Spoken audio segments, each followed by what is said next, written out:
The massive doors of the Galactic Council chamber opened with a sound like thunder. Ambassador Sarah Chen walked forward, her footsteps echoing in the enormous space. Above her, a dome of crystal stretched higher than any building on Earth. Strange lights moved through the walls like living things. Sarah had dreamed of this moment for years. Humanity's first official meeting with the galaxy's greatest powers. She had imagined it would be a celebration, a welcome party for Earth joining the cosmic community. Instead, she carried news of her world's coming death. The chamber held representatives from across known space. The Zephyrians sat in perfect rows, their insect-like bodies clicking and buzzing as they talked to each other through hive-mind connections. Their large compound eyes reflected the chamber's lights like mirrors. Nearby, the ethereals floated in glass containers filled with glowing gas. Their bodies looked like clouds of light, shifting and changing colors as they moved. The most impressive aliens were the Soros Empire delegates. These reptilian beings stood 9 feet tall, covered in scales that looked like polished metal. Their leader, Counselor Vexthul, wore ceremonial armor decorated with the bones of conquered enemies. His yellow eyes watched Sarah with the cold interest of a predator studying prey. Sarah reached the center platform and activated her presentation device. A holographic display showed Earth floating in space, blue and green and beautiful. Then the image changed. Thousands of asteroids appeared, moving toward her homeworld like a swarm of deadly insects. "Honored council members," Sarah began, her voice carrying clearly through the chamber's perfect acoustics. "I come before you today to ask for your help. In 18 months, the Thanatos swarm will impact Earth. Our scientists have calculated that these asteroids will destroy all life on our planet." She showed more images, computer models of the impacts, cities disappearing under walls of fire, oceans boiling away, the slow death of everything humanity had ever built or loved. "We know we are new to the galactic community. We know our technology is primitive compared to yours, but we are asking for your mercy. Help us save our world, and we will serve the Council faithfully for generations to come." The silence that followed felt heavier than the weight of planets. Sarah waited, hope and fear fighting in her chest. She had practiced this speech 1,000 times, but nothing had prepared her for the reality of standing before beings who could decide her species' fate with a word. Counselor Vexthul was the first to speak. His voice was deep and cold, like wind blowing through an ice cave. "The creature speaks of primitive technology, yet expects us to waste our resources on a species that cannot even protect itself from space debris." He laughed, a sound like breaking glass. "Tell me, human, what do you offer the Council in return for this great favor?" Sarah's heart raced. She had hoped they would ask this question. "We offer our loyalty, our service, and our unique perspectives. Humans are creative problem solvers. We see solutions that others might miss. We could contribute to Council research and perspectives," Vexthul interrupted. "You offer us the perspectives of a species that has not even mastered faster than light travel? That still fights wars over patches of dirt on a single world?" The Zephyrian collective spoke next, their voices joining together in perfect harmony. "The hive mind has analyzed human society. You are fractured, divided, inefficient. Your emotions cloud your judgment. Your individuals act against the greater good. Why should the Council preserve such chaos?" Sarah felt her cheeks burn with embarrassment and anger, but she forced herself to stay calm. "Yes, we have problems. Yes, we make mistakes. But we also have qualities that stronger species might value. We never give up. When faced with impossible odds, we find ways to survive. We protect the weak even when it costs us dearly." An ethereal's container pulsed with what might have been amusement. When it spoke, its voice sounded like music played on wind chimes. "The human speaks of protecting the weak while begging for protection herself. How quaint." More laughter rippled through the chamber. Sarah felt her hope beginning to crack like ice under pressure. These beings saw humanity as insects barely worth noticing. To them, Earth's death would be no more significant than stepping on an ant. "Please," Sarah said, and she hated how desperate her voice sounded. "We know we're not perfect. We know we're weak compared to you. But we want to grow. We want to learn.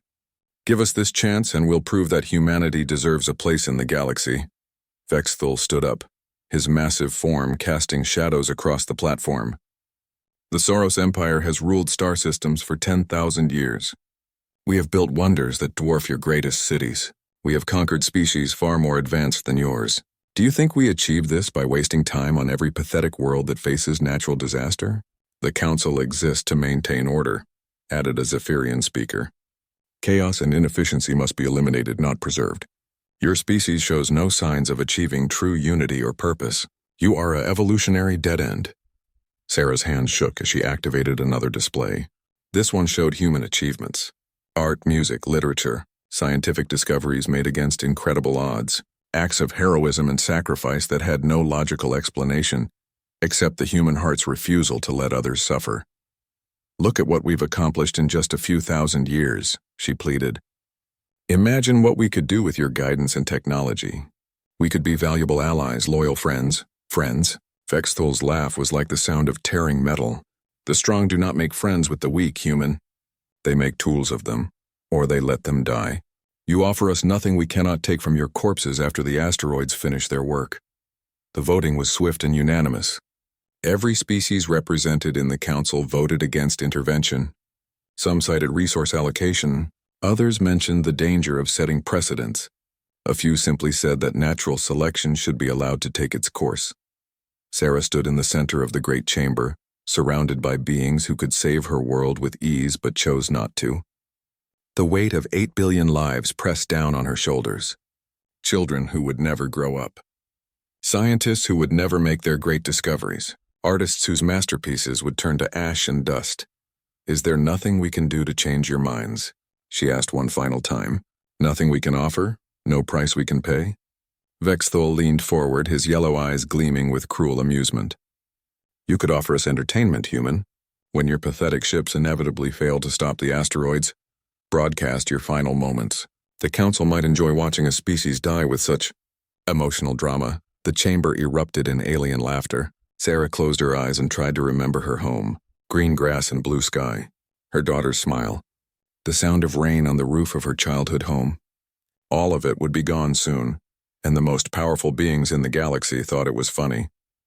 She gathered her materials with steady hands, though her heart was breaking. The meeting was over. Earth was alone.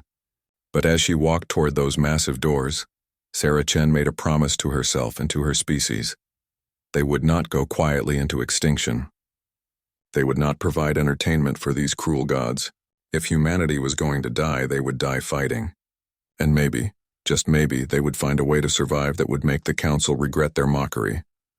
The doors closed behind her with another sound like thunder. Sarah Chen carried the news of Earth's doom back to her people, but she also carried something else, a burning anger that would soon set the galaxy ablaze.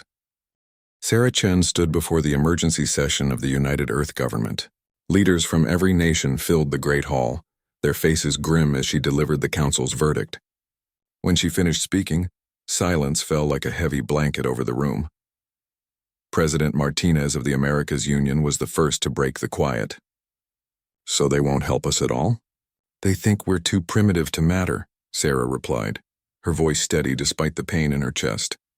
They see our destruction as natural selection. Prime Minister Singh of the Asian Federation slammed his hand on the table. Natural selection? We're talking about 8 billion human beings.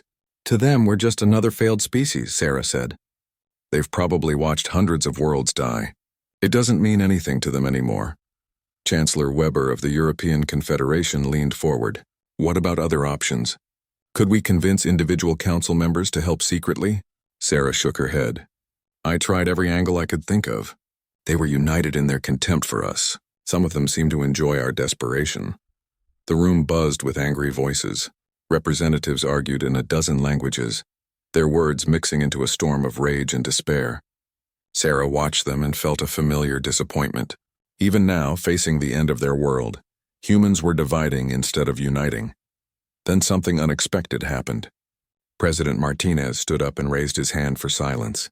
When the room quieted, he looked around at his fellow leaders with fire in his eyes. They think we're too primitive, he said. They think we're too weak.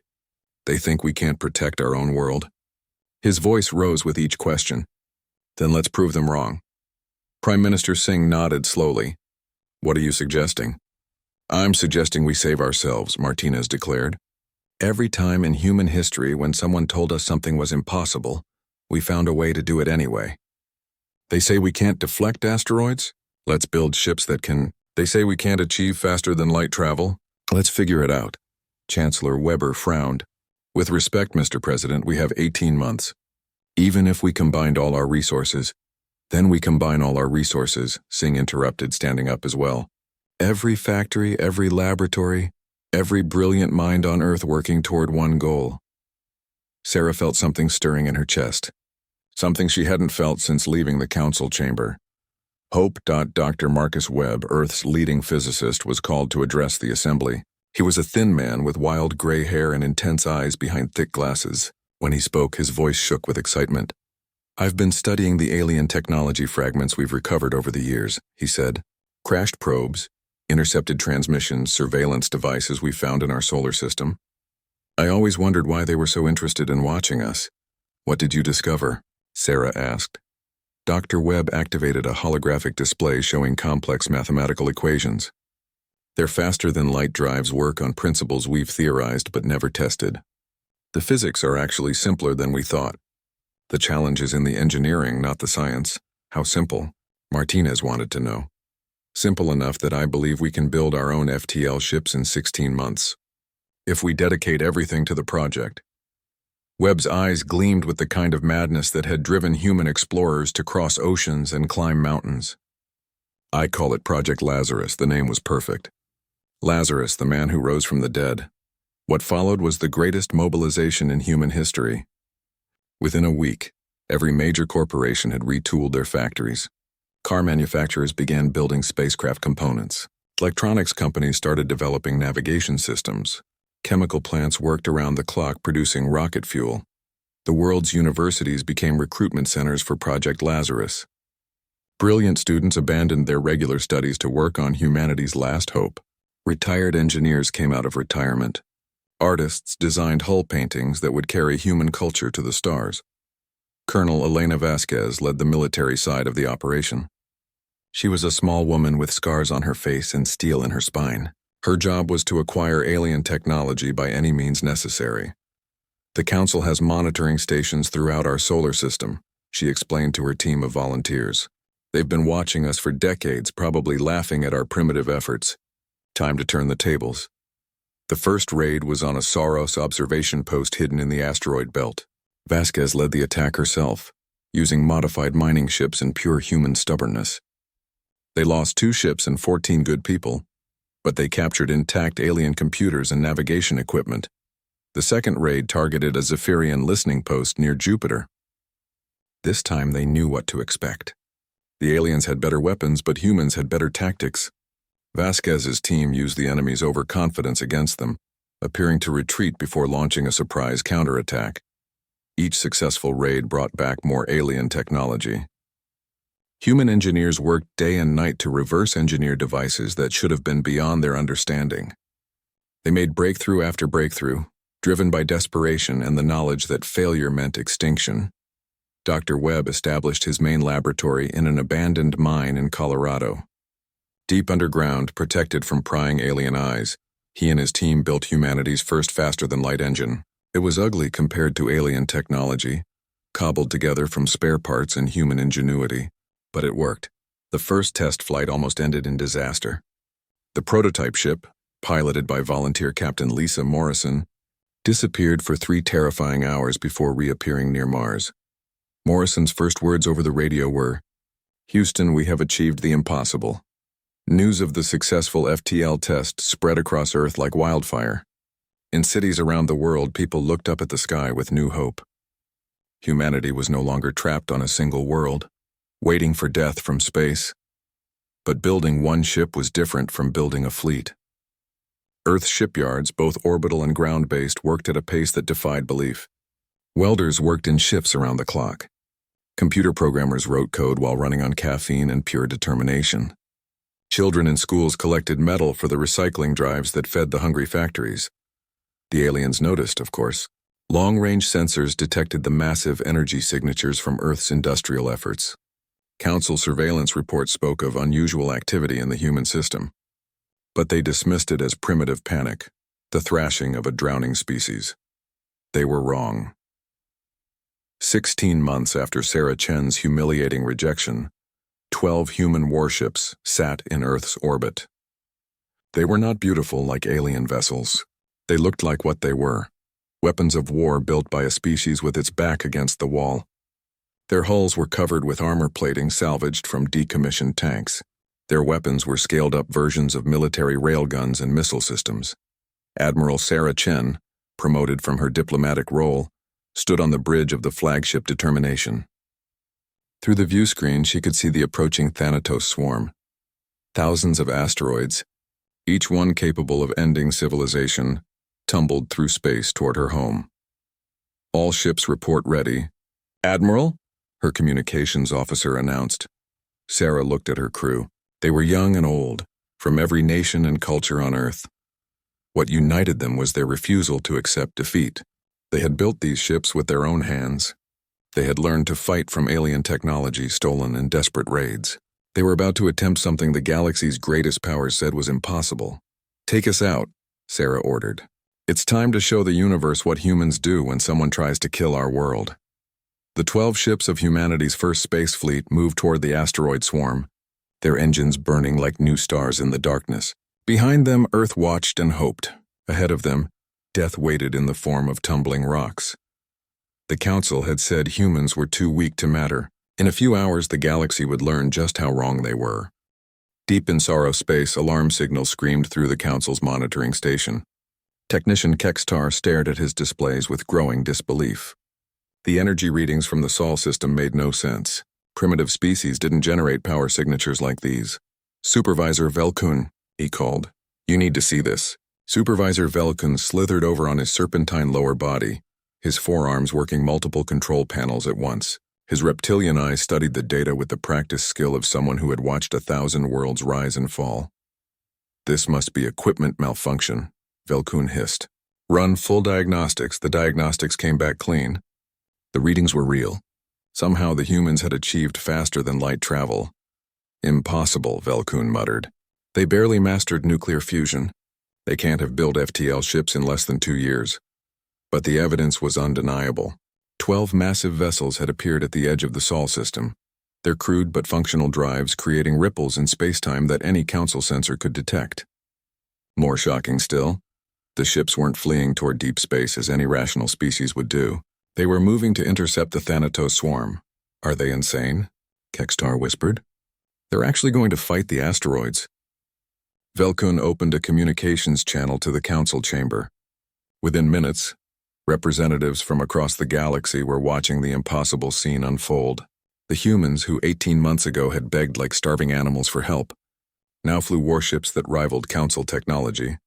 Admiral Sarah Chen stood on the bridge of the Determination, watching the asteroid swarm grow larger on her screens. Each rock was the size of a mountain, moving at speeds that could punch through planetary shields. There were thousands of them, enough to crack Earth's crust and boil away the oceans. "Range to first targets?" she asked her weapons officer. 12 million kilometers and closing, Admiral." Sarah nodded. At this range, even the Council's best ships would have trouble hitting such small, fast-moving targets. But humans had advantages the aliens didn't understand. They were fighting for their home. They were fighting for their children. And they were angry. "All ships, this is Admiral Chen," she broadcast on the fleet frequency. "Today we prove that nobody threatens Earth and walks away. Today we show the galaxy what happens when you mock humanity. Lock onto your targets and fire when ready." The human fleet opened up with everything they had. Railgun rounds streaked through space at tremendous velocity. Missile swarms spread out like deadly flowers, each one guided by human-built artificial intelligence that learned and adapted with every shot. Nuclear warheads detonated in brilliant flashes, turning asteroids into clouds of harmless debris. But there were too many targets. For every asteroid they destroyed, 10 more kept coming. The rocks began to slip past the fleet's defensive line, heading for Earth's fragile atmosphere. "Admiral," Captain Morrison called from the bridge of the Defiance. "We're not going to get them all this way. We need a new strategy." Sarah's mind raced through tactical options. In the Council's military academies, students would have been taught to fall back and request reinforcements. But humans didn't have reinforcements. They had something else entirely. "All ships implement Protocol Omega," Sarah ordered. Protocol Omega was something no Council species would have even considered. It was based on a simple human principle. Sometimes the only way to save what you love is to sacrifice everything for it. Captain Morrison smiled grimly as she received the order. "You heard the Admiral," she told her crew. "Take us into the swarm." Full ramming speed. The Defiance broke formation and drove straight into the heart of the asteroid cluster. Her reinforced hull, built from materials salvaged from Earth's deepest mines, smashed through rock after rock. When her structure finally gave way, the ship detonated her reactor core in the middle of the largest asteroid group. The explosion cleared a path through the swarm that would have taken hours to achieve with conventional weapons. Morrison's miracle, the other captains started calling it. Within minutes, 2 more ships followed the Defiance's example. The Revolution and the Liberty dove into impossible positions, their crews singing songs from their home countries as they sacrificed themselves to save their world. Watching from their monitoring stations, Council observers struggled to understand what they were seeing. Military doctrine across every civilized species called for preserving ships and crew whenever possible. Resources were expensive. Training took decades. Ships took years to build. The idea of deliberately destroying them was madness. But human madness was getting results. The asteroid swarm, which should have been unstoppable, was being torn apart by calculated sacrifices and desperate innovation. Human ships pushed their engines past safety limits, operated weapons at power levels that should have destroyed them, and pulled maneuvers that would have killed less adaptable crews. "Status report," Sarah called as her remaining ships regrouped. "7 ships lost, Admiral," her tactical officer reported. "But we've eliminated 60% of the major threats. The remaining asteroids are small enough that Earth's defensive systems can handle them." Sarah felt tears running down her cheeks. 7 ships. Over 3,000 crew members. Good people who had volunteered to die so their planet could live. Their names would be remembered as long as humanity survived. "Send a message to Earth Command," she ordered. "Tell them the sky is clear." The message that reached Earth triggered celebrations in every city on the planet. Humans danced in the streets, sang songs of victory, and looked up at the stars with new eyes. They had faced extinction and won. They had been mocked by gods and proved themselves divine, but not everyone was celebrating. In the depths of space, Colonel Elena Vasquez and her special operations teams were carrying out the next phase of humanity's plan. While the fleet battled asteroids, they had been infiltrating Council monitoring stations throughout the outer solar system. Vasquez stood in the control room of a captured ethereal listening post, her team securing alien technology and communication equipment. These stations had been watching humanity for decades, treating them like animals in a zoo. Now the animals were taking over. "Upload complete, Colonel," her tech specialist reported. "We've got their entire communications network mapped out." Vasquez smiled with the satisfaction of a job well done. The Council thought they were so superior, so untouchable. They had no idea that angry humans with nothing to lose could be incredibly dangerous. "Begin transmission," she ordered. Across the galaxy, every Council communication channel suddenly carried the same signal. It was Admiral Sarah Chen, standing on the bridge of her battered flagship, addressing the beings who had condemned her species to death. "To the Galactic Council," she began, her voice carrying clearly across light years of space. "You told us we were too primitive to deserve salvation. You mocked our pleas for help. You left us to die because you thought we were weak and worthless." The Council chamber fell silent as representatives watched this impossible broadcast. The human should have been dead. Her world should have been cracked like an egg by the Thanatos swarm. Instead, she stood victorious among the wreckage of an asteroid field that would have challenged their best ships. "We want you to know," Sarah continued, "that we survived. We didn't just survive, we grew stronger. We built a fleet from nothing. We mastered technology you said was beyond us. We saved our world with our own hands and our own sacrifice." She paused, letting the implications sink in. When she spoke again, her voice carried a promise that made even Counselor Vexthul shift uncomfortably in his seat. "You left us to die, so we learned to live without you. You showed us what kind of galaxy you've built, one where the strong prey on the weak and mercy is seen as weakness. We reject your galaxy. We're going to build a better one." The transmission cut off, leaving the Council chamber in stunned silence. For the first time in their recorded history, a species they had dismissed as primitive had not only survived their judgment, but openly declared war on their entire way of life. Counselor Vexthul rose from his seat, his scales flushed with rage. Empty threats from emotional primitives. What can they possibly do to challenge the Council's authority? He would have his answer soon enough. Across the galaxy, human ships were already moving toward systems where the Council's authority was questioned. They carried a message that would reshape the balance of power among the stars. The age of submission to galactic bullies was over. Humanity had stood up, and they were inviting others to stand with them. 2 years had passed since the Battle of the Thanatos Swarm, and the galaxy was changing in ways the Council had never imagined. Reports flooded in from across their territory, each one more disturbing than the last. Human ships were appearing everywhere, and they weren't coming as conquerors. They were coming as liberators. Captain James Rodriguez guided his ship, the New Dawn, through the debris field that had once been the Verdani homeworld's orbital defenses. The green-skinned plant people of Verdania had been strip mining targets for the Council for over 2 centuries. Their beautiful forest worlds had been reduced to barren rock, their people enslaved to work in toxic refineries. Scanning for survivors, his science officer reported, Lieutenant Yuki Tanaka, formerly a botanist from Tokyo University, had volunteered for deep space service after humanity's first victory. I'm reading life signs in the underground shelters. The human rescue fleet had arrived just in time. Council forces, led by a Soros battle group, had been preparing to finish the job they'd started generations ago. The Verdani resistance had sent out a desperate plea across all frequencies, hoping someone in the galaxy still believed in justice. Humanity had answered. The battle had been swift and decisive. Council doctrine was built around fighting other advanced civilizations with predictable tactics and formal rules of engagement. They weren't prepared for humans who fought like their homeworld depended on it, because for every species they liberated, it did. Each freed world was another ally, another voice against the Council's tyranny. Rodriguez watched as human medical teams transported wounded Verdani to the hospital ships. Dr. Sarah Kim, who had been treating cancer patients in Seoul just 3 years ago, now performed emergency surgery on alien refugees in a floating medical bay. The war had changed everyone, turning ordinary people into heroes among the stars.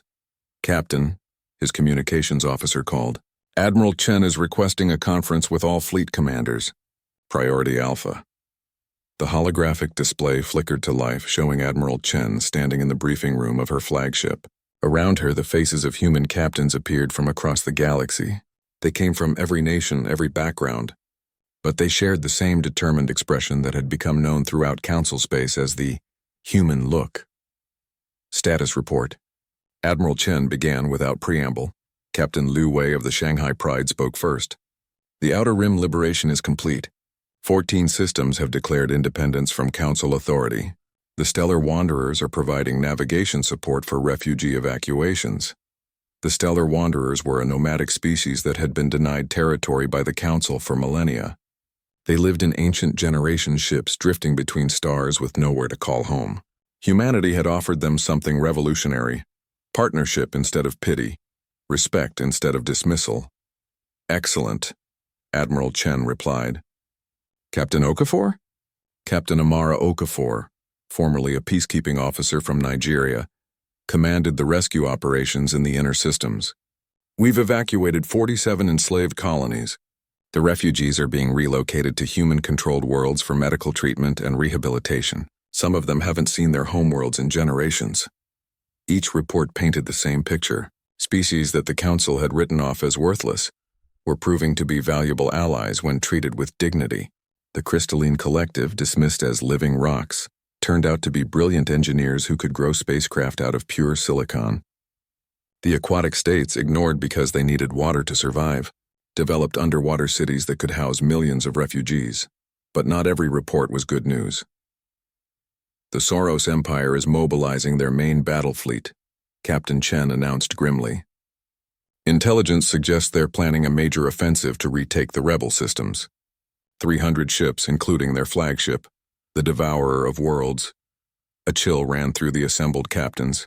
The Devourer was a super dreadnought the size of a small moon, armed with planet-killing weapons and protected by shields that had never been penetrated.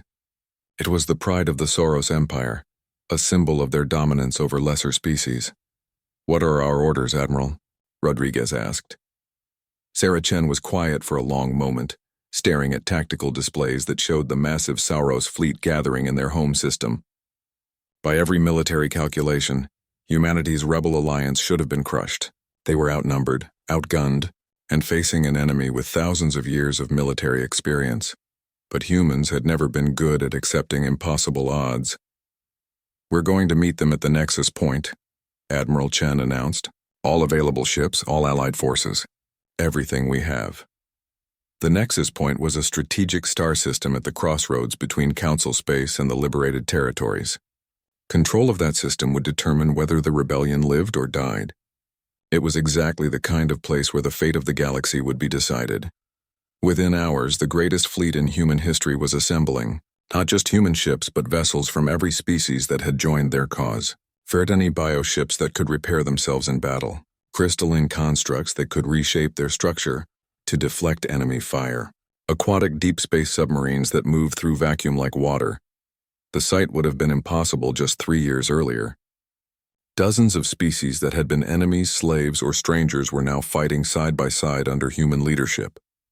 Not because humans had conquered them, but because humans had shown them something the Council never had: hope. Colonel Elena Vasquez stood in the intelligence briefing room aboard the Liberation, studying holographic displays of the approaching Sauros fleet.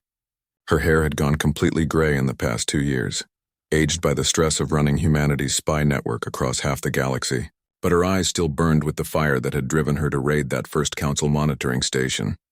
"The Sauros are confident," she reported to the assembled commanders. "Maybe too confident.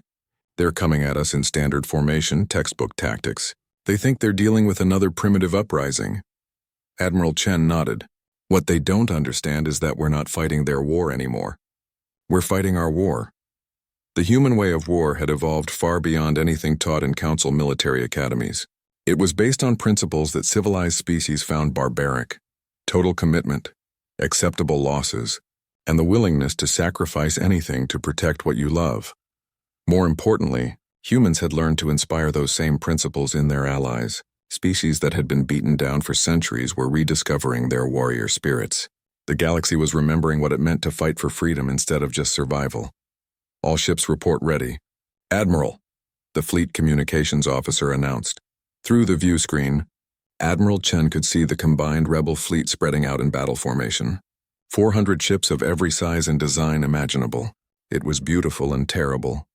A testament to what the galaxy could accomplish when it wasn't divided by the Council's policies of fear and oppression. In the distance, space rippled as the Sauros fleet emerged from faster-than-light travel.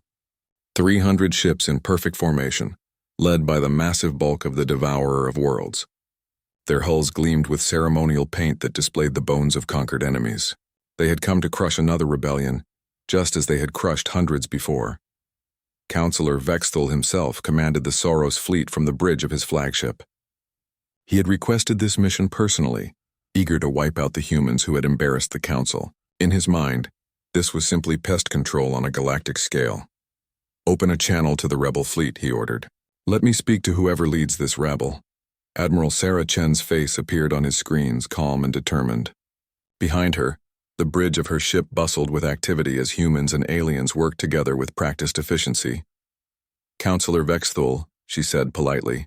"I'm Admiral Chen of the Galactic Liberation Fleet. I assume you're here to surrender?" Vexthal's laugh echoed through his bridge. "Surrender to you? I am here to finish what should have ended when your pathetic world faced the asteroid swarm. You should have died with dignity. Instead, you chose to spread your chaos across civilized space." "We chose to spread freedom," Chen replied, "something the Council has forgotten how to recognize." "Freedom?" Vexthal's scales darkened with contempt. "You offer chaos and disorder. The Council brings stability, structure, the rule of law. When I am done here, the galaxy will remember why we are the rightful rulers of civilized space." Admiral Chen smiled, and there was something in that smile that made Vexthal suddenly uneasy. It was the smile of someone who knew a secret, someone who had prepared for this moment longer and more carefully than their enemy realized. "Counselor," she said softly, "you're about to learn the difference between ruling through fear and leading through inspiration. I hope you're paying attention. This lesson won't be repeated." The transmission cut off, leaving Vexthal staring at empty screens. Around him, his officers prepared for battle with the confidence of a species that had never known defeat. They had no idea that they were about to face something entirely new in galactic history, an alliance built on hope instead of fear, fighting for freedom instead of conquest. The Battle of Nexus Point was about to begin, and with it, the final transformation of the galaxy's balance of P5 years after the Council had mocked Earth's desperate plea. Ambassador Sarah Chen walked through the corridors of the same crystal chamber, where humanity had been condemned to die. But everything had changed. The walls that once seemed so imposing now felt small and outdated. The aliens who had dismissed her species as primitive now watched her with mixtures of fear, respect, and grudging admiration. The great chamber itself looked different. Half the seats were occupied by species that hadn't been there during her first visit. The Verdani delegate sat in a chair made from living wood that bloomed with flowers as she spoke. Representatives from the crystalline collective refracted light in complex patterns that served as their language. Even the stellar wanderers had sent an ambassador, the first time in galactic history that the nomadic people had claimed a voice in galactic politics. These were the liberated worlds, the species that had thrown off council rule with human help. They called themselves the Galactic Federation, and their simple philosophy was revolutionary. Every sentient species had value, regardless of their technology level or military power. The Battle of Nexus Point had been the turning point. When the smoke cleared and the wreckage was tallied, the mighty Soros fleet had been scattered to the solar winds. The devourer of worlds, their pride and symbol of dominance, drifted through space as a burned-out hulk. Councillor Vexthal himself had been captured, though he spent most of his imprisonment demanding to know how primitive emotional beings had outfought his professional military. The answer was simple. Humans and their allies hadn't fought a military battle. They had fought a war of liberation. Every ship in the rebel fleet was crewed by people fighting for their children's future. Every species in the alliance had something personal to protect. The Soros had been fighting to maintain their empire. The Federation had been fighting for their right to exist. There was no contest. The Council recognizes Ambassador Chen of the Human Federation, announced the Chamber's ancient protocol system. Sarah stepped onto the speaking platform where she had once begged for her world's life. This time, she came as the representative of an equal power, speaking for an alliance that controlled nearly half the galaxy. The transformation still amazed her sometimes. 3 ships had turned into a fleet. One desperate plea had become a galactic revolution. "Thank you," she said, her voice carrying easily through the chamber's acoustics. "I come before you today not as a petitioner but as an equal.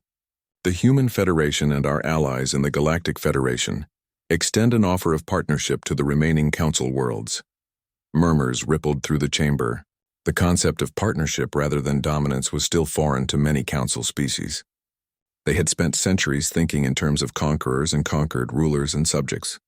The idea that equals could work together for mutual benefit challenged their basic understanding of civilization.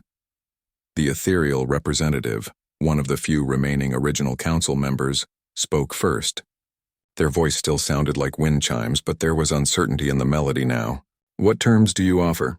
Sarah activated a holographic display, but instead of showing weapons or star charts, it displayed something else entirely. Children playing in parks under alien suns, scientists from different species working together in laboratories, art galleries where human paintings hung next to Verdani living sculptures and crystalline light symphonies. "We offer freedom," Sarah said simply.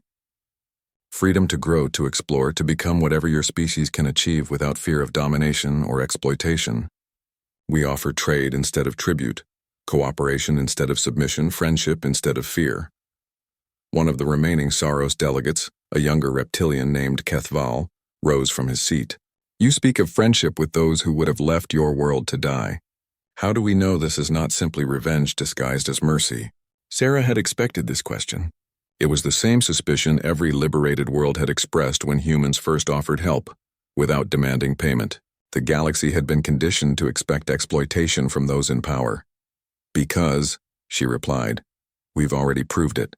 The Ethereals were among those who mocked our plea for help. Yet when their colony worlds requested Federation protection from raiders, we provided it without asking for anything in return. The Zephyrian Collective voted for our extinction, but when their hive ships needed new territory, We offered them vacant systems in Federation space. She paused, looking directly at the Saros delegate. Your own people captured and enslaved thousands of humans during the war. Those prisoners have been returned to their families with full medical care and compensation. We could have demanded revenge.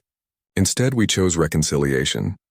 The chamber fell silent as representatives absorbed this information. Mercy from the strong to the weak was rare enough in galactic history. Mercy from former victims to their oppressors was almost unheard of. Kethaval's scales shifted color, and what Sarah had learned was a sign of deep thought among his people. Why, he asked. Why show mercy to those who showed you none? Because, Sarah said, we learned something during our darkest hour. Hatred and revenge create cycles of violence that never end. But compassion and forgiveness can create something new, something better. She gestured to the mixed assembly around them. Look at what we've built together. Former enemies working side by side. Species that were strangers becoming friends. Technology shared freely instead of hoarded jealously. This is what the galaxy can become when we choose cooperation over domination. The Zephyrian representative, speaking with the unified voice of their collective consciousness, raised a concern. The humans speak of equality, but their species leads this federation. How is this different from council rule? Sarah smiled. This was perhaps the question she was most proud to answer. Leadership and domination are not the same thing. Yes, humans initiated this alliance. Yes, our ships often command mixed fleets. But leadership in the Federation is earned through service, not claimed through strength. She activated another display, showing the Federation's governing structure. Every member species has a voice in our decisions. Our leaders come from all our worlds, chosen for their wisdom and dedication, not their species' military power. Admiral Rodriguez of the Liberation Fleet is human. Admiral Velthara of the Exploration Corps is Verdani. Admiral Quartz Singer of the Engineering Division is crystalline. Most importantly, Sarah continued, Federation citizens can choose their own path. If a world wants to leave our alliance, they are free to do so. If a species wants to develop their own government, we support them. We don't rule through fear because we don't rule at all. We lead through example and inspire through hope. An elderly ethereal, one who had been part of the original council that condemned Earth, floated forward. Their container pulsed with colors Sarah had learned indicated deep emotion. I was there, the ethereal said, their voice carrying centuries of weariness. I was there when your ambassador first came to us, begging for her world's life. I voted for your extinction because I believed your species had nothing to offer the galaxy. I was wrong. The admission sent shockwaves through the chamber. Council members admitting error was virtually unprecedented. We had grown old and cruel, the ethereal continued. We had forgotten what it meant to hope, to grow, to believe in better tomorrows. You have reminded the galaxy of those possibilities. For that alone, you have earned our respect. One by one, the remaining council worlds stepped forward to accept Federation membership. Not all of them. A few proud species chose to remain independent rather than admit they had been wrong. But even these holdouts agreed to the Federation's Treaty of Non-Interference and Mutual Respect. The Saros Empire split almost evenly. The older generation, still clinging to their superiority complex, retreated to their core worlds to nurse their wounded pride. But younger Saros like Kethaval looked at the galaxy the Federation was building and wanted to be part of it.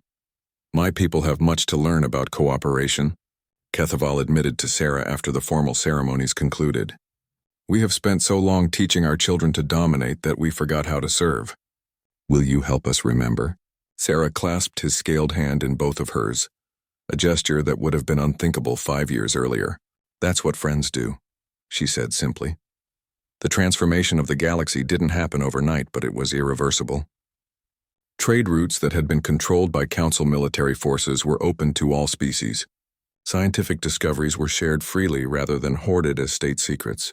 Art and culture flowed between worlds like water finding its natural level. Children grew up on worlds where their parents had been slaves. Students from a dozen species attended the same universities. Young people who had never known war worked together on projects that would have seemed like dreams to their grandparents. Earth, the world the Council had been willing to let die, became the beating heart of a galactic civilization based on principles its children had carried to the stars. That every sapient life had value, that strength was meant to protect the weak, and that the greatest glory came not from conquest but from lifting others up.